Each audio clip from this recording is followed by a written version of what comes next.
This one says, "Hi, Mr. Joseph. This is relationship. So I just relocated to Lagos and met a man at my workplace. He's 40 and a divorcee while I'm 21. That's 19 years difference.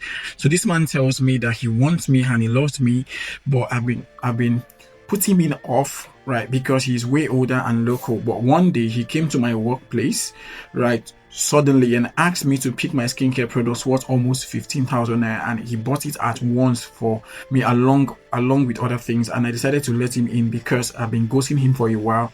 So he started doing things for me without demanding sex.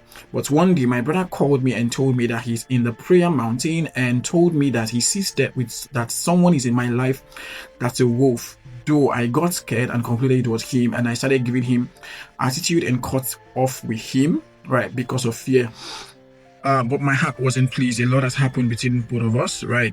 Cut it short, he's still calling me and begging me to give him a chance. I'm so confused, and I've never been more confused in my life. He's so nice to me, but he's older, local, and everyone is saying I should let him off. All right, so first of all, you might not like the kind of response I'm going to give to you, but I'm going to give it to you anyway. It's my truth.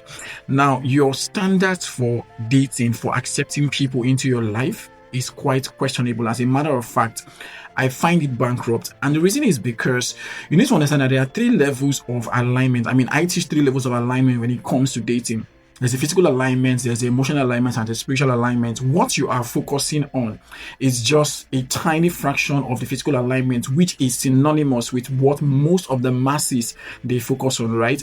Now, you need to ask yourself, right, when it comes to conflict resolution, how does this person handle it? My problem is not that he's actually local, because there are people who are educated and are very foolish, right? They cannot handle stuff, right? But in terms of conflict resolution, is this person someone that, you can raise kids with? These are questions you should ask yourself. I think you should be asking questions, right? He's divorced. Why is he divorced, right? What happened in his last marriage and all of that?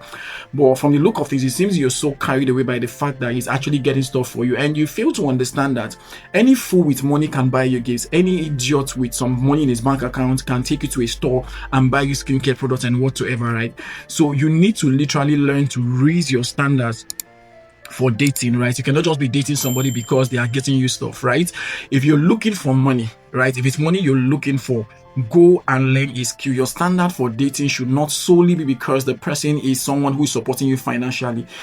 I won't recommend that for a younger sister of mine. I won't do that for any. Now, there's a video I recorded some time ago, right, where I talked about, what your parents never told you about gifts, right? I recommend you go watch that video in order to get clarity. A man should never be, money should never solely be the reasons why you get into relationship with somebody. So, unfuck your brain, sis.